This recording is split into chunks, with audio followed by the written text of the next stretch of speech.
Hola chicos, ¿cómo están? Bueno, continuando con nuestra formación en soporte cardiovascular avanzado, hoy vamos a tocar el tema respecto al manejo de taquiarritmias inestables. En otra presentación vamos a tocar el manejo de taquiarritmias estables, ¿ya? Y esa presentación es más bien un continuo respecto a esta presentación, así que ideal sería que vean esta primero y posteriormente la presentación de taquiarritmias estables, ¿ya? Respecto a las definiciones, partir diciendo que en cuanto a la taquicardia, la AJA la define como una frecuencia cardíaca de más de 100 latidos por minuto, así de simple. Y todas las taquicardias a su mismo tiempo pueden clasificarse. Y lo más importante acá es clasificarlas según si presenta síntomas o según si presenta o no pulso, ¿ya? En el caso de que la taquicardia presente o no síntomas, a este punto lo que se refiere es si el paciente presenta síntomas en estricta relación con la frecuencia cardíaca, ¿ya? Pueden haber síntomas en relación a las condiciones de base y eso no está relacionado con la taquicardia en sí. Por lo tanto, voy a clasificarla en si es una taquicardia sintomática o asintomática. Y también tengo la clasificación según si presenta pulso o no. Si no presenta pulso, se constituye una taquicardia sin pulso y esto ya obedece a un paro cardíaco, al menos paro cardíaco, y por lo tanto todo el manejo correspondiente de reanimación cardiopulmonar que no voy a tocar en esta presentación. Y por otra parte puede estar la taquicardia con pulso. Y llegado a este punto, ideal es evaluar el otro aspecto esencial en este punto, que es cómo está la hemodinamia, si presenta una hemodinamia estable o más bien inestable. Esta presentación se va a abocar fundamentalmente a la taquicardia que es con pulso y con hemodinamia inestable, ¿ya? Por lo tanto, toda taquicardia o taquiarritmia inestable se constituye como una urgencia médica, ¿ya? Porque puede presentar uno o más de los siguientes factores que les voy a mencionar a continuación: hipotensión, signos de hipoperfusión, un estado mental alterado, molestia o dolor torácico y una insuficiencia cardíaca aguda. Si presenta uno de ellos o los presenta todos, obviamente se constituye como un compromiso, por así decirlo, hemodinámico, por lo cual el tratamiento que hay que instaurar es necesario instaurarlo lo más pronto posible y en forma un poquitito más agresiva. Ahí lo vamos a ir viendo más adelante. Ideal sería que al momento de evaluar a nuestro paciente considerar sus propios antecedentes mórbidos, ¿ya? Lo cual nos facilita al momento de intentar reconocer el ritmo al cual nos estamos enfrentando, el ritmo cardíaco me refiero, ¿ya? Por lo tanto, al momento de evaluar el electrocardiograma o el monitor de registro, puedo encontrarme con uno de estos 5 ritmos correspondientes: fibrilación auricular, flater auricular, taquicardia supraventricular por reentrada, taquicardia ventricular monomórfica o taquicardia ventricular polimórfica, ¿ya? Estos son los ritmos habituales. Respecto a los ritmos que tienen un origen más bien supraventricular, los principales que hay que conocer acá son la fibrilación auricular, el flater auricular y la taquicardia supraventricular, ¿ya? Les puse acá ejemplos de electrocardiograma más bien para refrescar un poco la memoria de cómo se debieran presentar estos ritmos, aunque no siempre se van a presentar así. Pueden haber presentaciones, por ejemplo, de fibrilación auricular que presentan una frecuencia cardíaca muy rápida, lo cual hace muy difícil distinguir si hay onda P, si es que los intervalos RR son irregulares o no, entre otras cosas, ¿ya? Principales que tengan presente este tipo de trazados que en algún momento de su evaluación van a aparecer y eso va a determinar el manejo definitivo que voy a tener con el paciente que estoy viendo, ¿ya? Mientras que los ritmos que tienen un origen más bien ventricular corresponde la taquicardia ventricular monomórfica y la polimórfica. Estamos hablando de conceptos bastante generales, ¿ya? Respecto a la monomórfica, aquí podrán distinguir en este trazado que los QRS, pese a que son bastante anchos, son todos muy regulares, muy parecidos entre sí. Distinta situación es la que tengo la taquicardia ventricular monomórfica, en la cual yo identifico complejos QRS, pero son todos bastante distintos, lo cual me habla de orígenes del latido, o sea, perdón, orígenes de marcapasos a nivel ventricular distintos con el correr del tiempo, ¿ya? Y eso obviamente tiene una implicancia en el manejo que yo voy a hacer con mi paciente. Por lo tanto, la evaluación inicial correspondiente que tengo que hacer, tengo que reconocer primero si el paciente que yo tengo está inestable hemodinámicamente y si estos síntomas que presentan son atribuibles o no a la taquicardia, ¿ya? Para esto, ideal sería formularse 5 preguntas esenciales. Si es que el paciente presenta o no síntomas, si es que está estable o inestable, si el complejo QRS del trazado es ancho o angosto, si el ritmo es regular o irregular, y si el complejo QRS es monomórfico o polimórfico. Todo eso me va a optimizar, a categorizar muy bien la taquiarritmia y el tratamiento que yo voy a llevar a cabo, ¿ya? Este algoritmo no pueden dejar de saberlo ustedes, no pueden dejar de tenerlo a su alcance, ¿ya? Que es el algoritmo de la taquicardia en el adulto con pulso, ¿ya? Importante eso, con pulso. Lo primero que hay que hacer hasta este punto es evaluar la condición general del paciente, lo cual se grafica acá, en el gráfico número 1, ¿ya? ¿Qué es lo que yo voy a ver acá entonces? Evaluar el estado general del paciente, conciencia, si tiene pulso o no, cómo está la respiración, etcétera, lo cual es muy parecido al ABC. Y evaluar si la misma taquicardia que presenta el paciente es atribuible o no a la condición basal del paciente, ¿ya?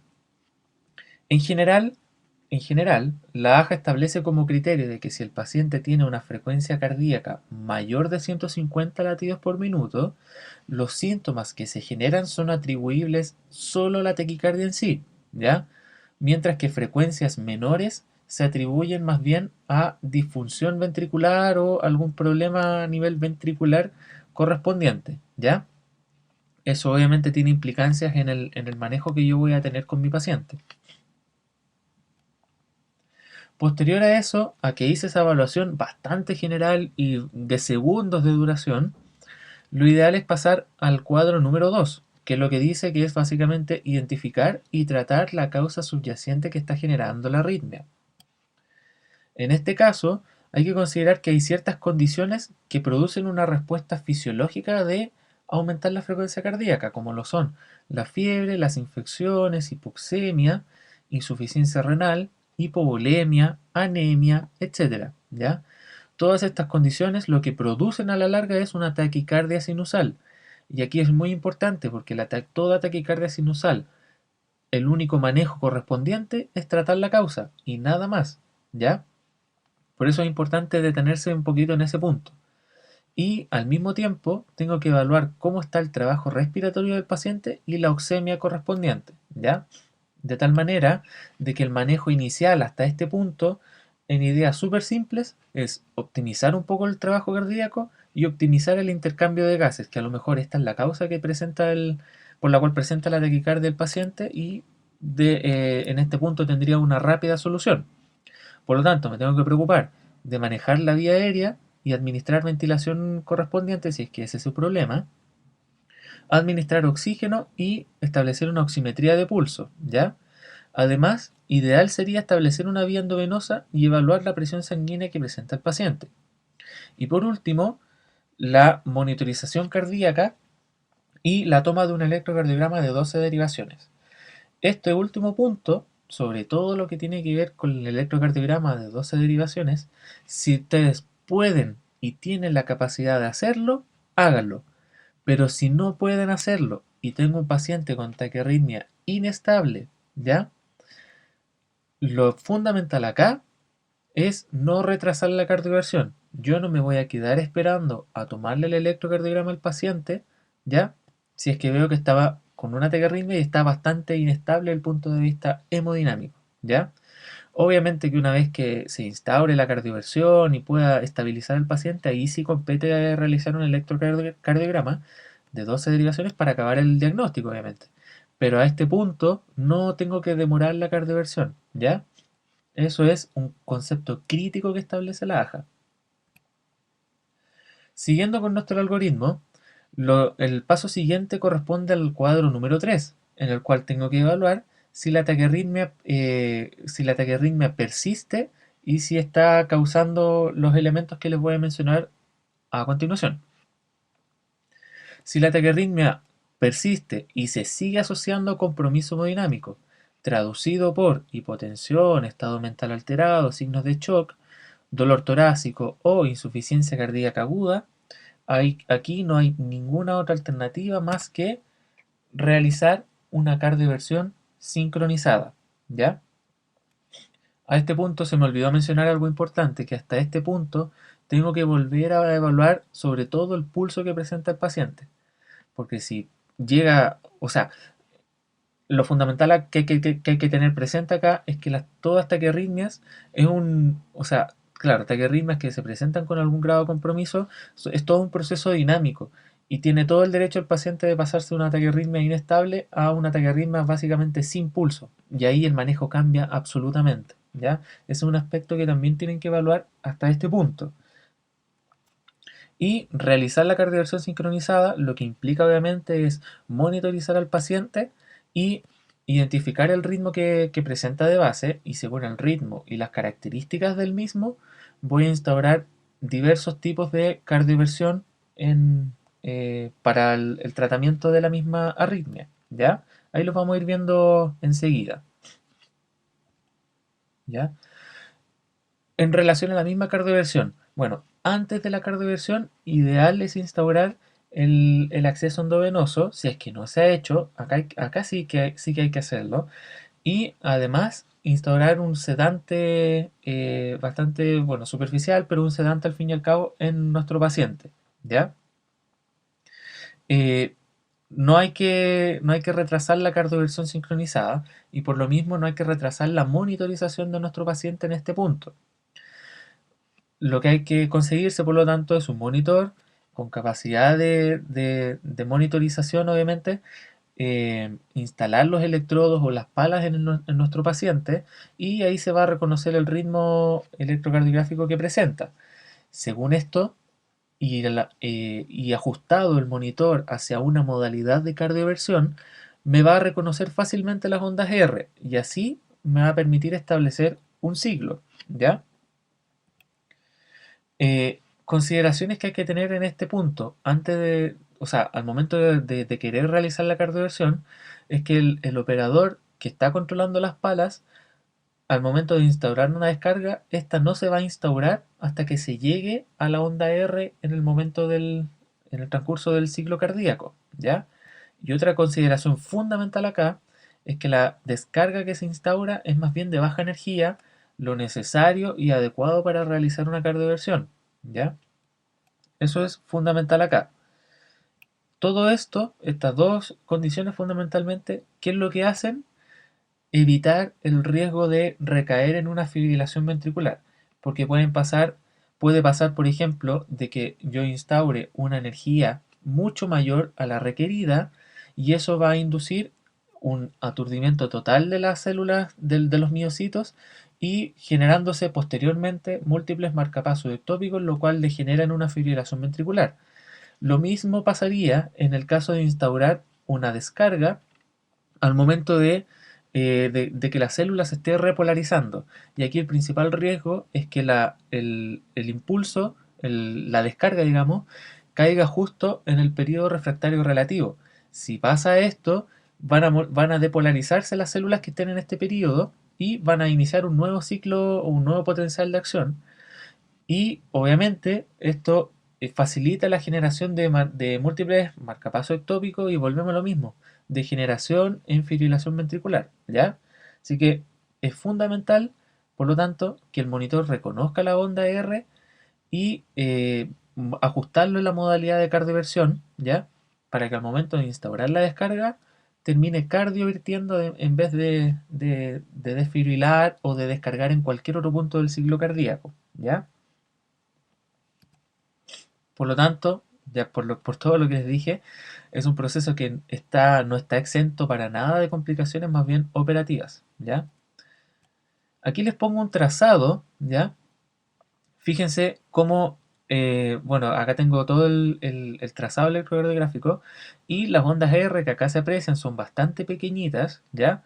Pero fíjense los puntos que aparecen arriba. Coincidentemente aparecen arriba de cada una de las ondas R, lo cual me permite bueno, al monitor le permite identificar dónde están las ondas R y al mismo operador de saber en qué momento del ciclo estamos y que al momento de presentar, de generar una descarga, en qué momento se va a presentar, ¿ya?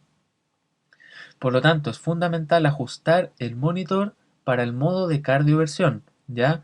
De otra manera, no les va a identificar ni por si acaso la onda R, ¿ya? Hasta el punto de la cardioversión, obviamente, la AJA lo que recomienda es que se instaure lo más pronto posible en todas las taquiarritmias que estén con pulso e inestables, ¿ya? Ahora, centrándonos un poco más en el ritmo que puede presentarse de base, ¿ya? La AJA lo que recomienda es diversas cantidades de energía a instaurar con la descarga, de acuerdo al ritmo que presenten de base nuestros pacientes, ¿ya? Así, por ejemplo, lo que recomienda para la fibrilación auricular sea una cardioversión monofásica, 200 joules como medida inicial, y sea una cardioversión bifásica entre 120 a 200 joules, ¿ya? Lo que recomienda tanto para el flutter auricular como para la taquicardia paroxística supraventricular sea cardioversión monofásica o bifásica, 50 o 100 joules para iniciar, ¿ya? Y sea una taquicardia ventricular monomórfica regular, lo que recomiendan es una cardioversión que sea de 100 joules, ¿ya? Como dosis inicial, sea monofásica o bifásica. Eso es fundamental acá tener presente. Y bueno, en cuanto a la técnica de la cardioversión, es algo bastante parecido a lo que es la desfibrilación, pero con ciertas consideraciones, ¿ya? En pacientes que estén conscientes, obviamente sedarlos, encender el desfibrilador, ya sea monofásico o bifásico, que tenga el alcance, ¿ya? Actualmente los modelos más nuevos son más bien bifásicos. Luego colocar las derivaciones del monitor en el paciente y los electrodos correspondientes.